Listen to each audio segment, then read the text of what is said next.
আসসালামু আলাইকুম। ঈদ মুবারক। এই প্রবাস থেকে বাংলাদেশের সকল ভাই বোনেদের এবং বিশ্বের সকল ভাই বোনেদের জানাই ঈদ মুবারক। আজকে আমাদের এই দেশে ঈদ, হয়তো কালকে বাংলাদেশে ঈদ হবে। সো বাংলাদেশ থেকে একদিন আগে আমরা করি, কারণ আমরা সৌদির টাইম অনুযায়ী আমরা ঈদটা পালন করি। সো আবারও সবাইকে জানাই ঈদ মুবারক। সো এখন আমরা এখান থেকে ডিরেক্ট ঈদগাহে যাব। আজ এইবার আমাদের এখানে মসজিদে জামাত না হয় এটা ঈদগাহর আয়োজন করা হয়েছে, তো আমরা এখন সেইখানে যাব।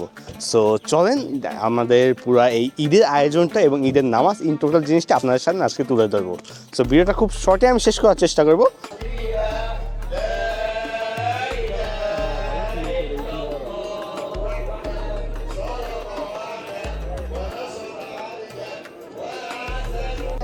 ইউরোপে নামাজ পড়ার জন্য সিরিয়ালে দাঁড়াইতে হয়, হ্যাঁ।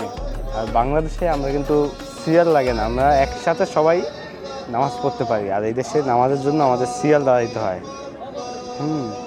সো ওইখানে হচ্ছে মূলত আমাদের ঈদগাহ মাঠ।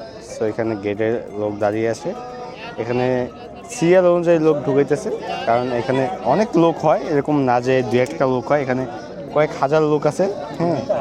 সো চলেন আমরা ভিতরে ঢুকে তারপর কথা বলি।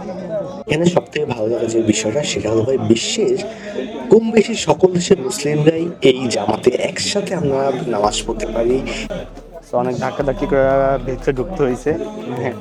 এদেশে প্রতিবারই গত বছর 4 জামাত হয়েছিল, আর এই বছর 1 জামাত হবে, হ্যাঁ। এবং এই জন্য মাঠ হায়ার করা হয়েছে। সো এটা এখানে এক পাশে হলো মহিলারা, এক পাশে হলো পুরুষরা। সো এখানে আমি একটা ফিল্মা করবো, এটা হলো গিয়ে জাতিসংঘের কিছু একটা, যে আমরা কোনো একটা ইয়েতে সাক্ষী দিচ্ছি। সেখানে ভালো একটা উদ্যোগ নিচ্ছে, এটা হলো একটা সাইন, যেমন একটা ভোটের মতো। এটা মেবি আমি যতটুকু যেহেতু ভিড়ের খেলা আমি জিজ্ঞেস করতে পারলাম না, এটা হলো মেবি ফিলিস্তিনিদের একটা ভোট হইতেছে, যে যুদ্ধ থামা কিংবা একটা ভোট, হ্যাঁ, কিংবা কিছু একটা হইতেছে, ভালো কাজে হইতেছে। সো এই দেশের নিয়ম হলো ছেলে মেয়ে উভয় একসাথে নামাজ পড়তে পারবে। ওই পাশে হলো মহিলাদের জন্য, এই পাশে হলো পুরুষদের জন্য। সো আমরা নিজের জায়গাটা দখল করি, জায়গা নাই মূলত ভাই, কয়েক হাজার লোক এখানে অবস্থিত আছে।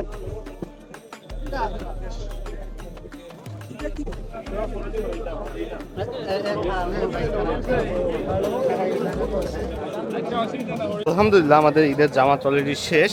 সো এখন আমরা এখান থেকে বের হবো। ভাই প্রচুর লোক হয়েছে, প্রায় 1000-এর উপরে হয়েছে। সো একটা জোনায়, আমরা যেহেতু জোনার চাইতে থাকি, এই জোনায় যে আসসালামু আলাইকুম, ঈদ মোবারক ইনশাআল্লাহ। সো একটা জোনায় যে এত লোক হবে আমরা কখনো ভাবতেও পারি নাই। প্রতি বছর থেকে এই বছর যেহেতু 1 জামাত হয়েছে, যে কারণে আমরা লোকের সংখ্যা একটু অনেকটা বেশি দেখছি। সো চলেন এখান থেকে বের হয়ে কথা বলি। আসসালামু আলাইকুম। বিশ্বের সকল মুসলিমদের জানাই আমাদের প্রবাসী ভাইদের তরফ থেকে ঈদ মুবারক, ঈদ মুবারক, ঈদ মুবারক। সো এই ছিল মূলত আমাদের প্রবাসীদের ঈদ। মূলত ভাই দেখেন, একটু আগে আমরা কতজন একসাথে ছিলাম, এখন মাত্র আমরা 2 জন আছি, হ্যাঁ। সো ওই যে আমি আর ভিতরে হাফিজ ভাই, হ্যাঁ, সিমাই খাইতেছে, হ্যাঁ। সো এই দেশে হলো কি ভাই, সো এই দেশে হলো কি ভাই, সবার আগে হলো কাজ ইম্পর্টেন্ট, হ্যাঁ। আপনার কি ফেস্তা আছে না আছে সেটা দেখে না, হ্যাঁ, হ্যাঁ।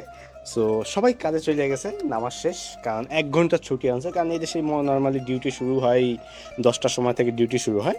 সো আমরা যেহেতু 9টার জামাত পড়ছি, আমরা জামাত শেষ হইতে হইতে প্রায় 10টাই বেজে গেছে, খুতবা শেষ হইতে। তো যেহেতু 10টা আসছে, তো যাইতে আর 1 ঘন্টা সময় লাগবে। সো দেখেন আমি আপনাদেরকে দেখাই, আমার বাসায় দেখেন সিমাই আনছি 1 পদের, হ্যাঁ। মাত্র শুধু এই যে হাফিজ ভাই এখান থেকে একটু নিচে, যদি আপনাকে দেখে হাফিজ ভাই নিচে, আরে দেখেন সিমাই এখনো একটা পুরো ধরা রয়েছে, হ্যাঁ। দেখেন একটা সময় পুরো ধরা রয়েছে, আর চিনি এখন ধরা রয়েছে। আর দুধ এখানে দেখেন ক্যানের উপর ক্যান, মাত্র 2 ক্যাস, আর এখানে সব দুধ রয়ে গেছে, হ্যাঁ। মানে আপনার নসিবে দেখেন, মানে সিমাইটাও জোটে নাই, এমন একটা দেশে আমরা আছি, হ্যাঁ। এই জাস্ট আপনাদেরকে শেয়ার করলাম এইটুকুই, যে এইটাই আমাদের প্রবাসী, হ্যাঁ। প্রবাসী আসার আগে অন্তত ভাইবে আসবেন, হ্যাঁ, কারণ এই দেশে আজ যাই করেন আপনার কোনো ফেস্টার জন্য আপনাকে কেউ ছুটি দিবে না। তো সবাই ভালো থাকেন, সুস্থ থাকেন। এখন রান্না করতে হবে, কারণ যেহেতু আমি আজকে ছুটি নিছি, সো অন্য সবাই না খাইতে পারে, আর যারা থাকি তাদের জন্য তো আয়োজন করতে পারি, এরকম তো করতেই পারি, তাই না? সে এখন আমরা রান্না করব, রান্না করে সবার জন্য আয়োজন করব, দেখি কে কোন কাজে থেকে আসে, কোনো মানে বলা যায় না। সো রান্না করে রাখবো। সো সবাই ভালো থাকেন, সুস্থ থাকেন। আমি আবারও জানাই প্রবাসী সকল ভাইদের তরফ থেকে ঈদ মোবারক বাংলাদেশের সবাইকে। তো সবাই ভালো থাকেন, সুস্থ থাকেন। দেখা পরবর্তী ভিডিওতে। আল্লাহ হাফেজ।